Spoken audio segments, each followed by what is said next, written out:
research confirms that brainstorms suck. There is a bunch of research out there that generating ideas in a group doesn't really work that well, because in a group you will conclude on ideas that overlap.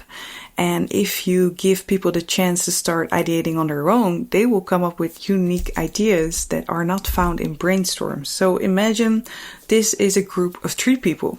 Each circle is a different person. We have a developer, a UXer, and maybe me. The ideas that we choose, that we agree upon, are generally the ideas that we all understand, maybe that we all have. But maybe the techie idea of the developer that not everyone understands, but could still be a great solution. But that's not the idea that was actually picked. Or this person might not be, maybe the UXer might not be very well at promoting his idea. So there can be many things at play. And the thing is, someone's unique idea often gets left at the table. The biggest problem is that we're social creatures and we aim for social cohesion in a way, and maybe we have trouble dealing with hierarchy that can influence a lot, or we want the group to all be happy.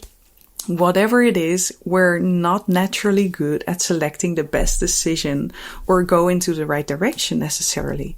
And that's why brainstorms generally suck for ideation if you want to come up with new ideas. But brainstorms are actually great for bringing people together in a room or at a certain time. You can bring in diverse groups of people or maybe just your team. Second is that it can help people work together for the first time or get to know each other better. So that's also a great thing brainstorms can facilitate. And third, you can create a shared awareness about certain topics. Let's say you want your team to aim this quarter on improving social proof on your website. And by having everyone do a brainstorm about that, everyone becomes very aware of that and that is the focus for this quarter. Now, on the first item that I said here, bringing people together, it's great to brainstorm to bring people together, and the more diverse, actually, the better. So diverse groups are better at finding innovative solutions, and many also different research shows, but also this research called the Brink test, that diverse groups come up with more unique and innovative uses for a brick. Now, we want to brainstorm. How to use brainstorm successfully to actually come up with ideas and to maybe create a roadmap.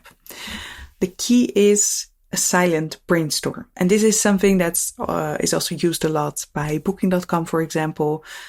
You can always incorporate this silent brainstorm into your brainstorm. It's kind of a time you give everyone before talking to anyone else, before sharing ideas. It's a time for everyone, like 5 to 10 minutes, where they come up with ideas by themselves without talking to anyone.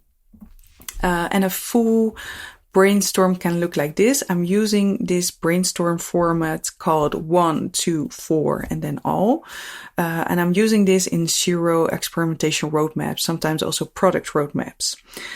You can grab the template from the Miroverse and just use it yourself. How it works is that, you have a group of people and you split them in 2.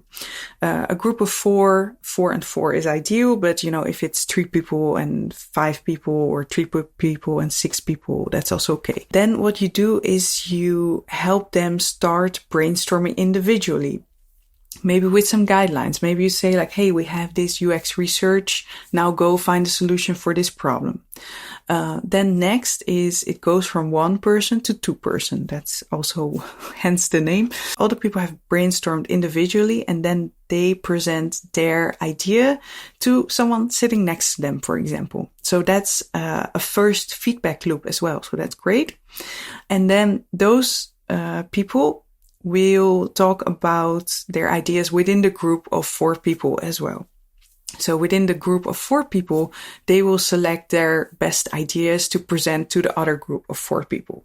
Now, of course, this is where this whole social thing will also play out. Maybe in the end, the same ideas will come up that would also come up naturally due to, our social nature. That's okay. But because the individual ideas are still on the board from the first round, they're still available. So that's not a problem.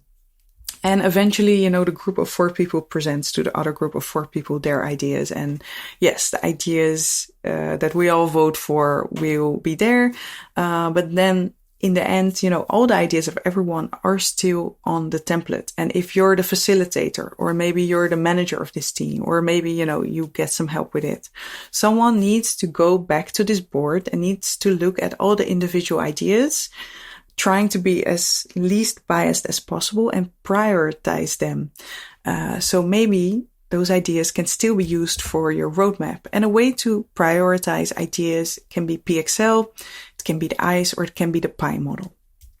And that's how you can list all the ideas, even the ones that won or the ones that didn't won, and you prioritize more data-driven in this way.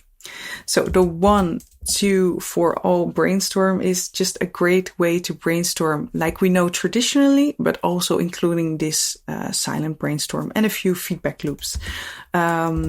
Thanks so much for this. I'm founder of Increased Conversion Rate and also the community called Women in Experimentation. And have fun with the template.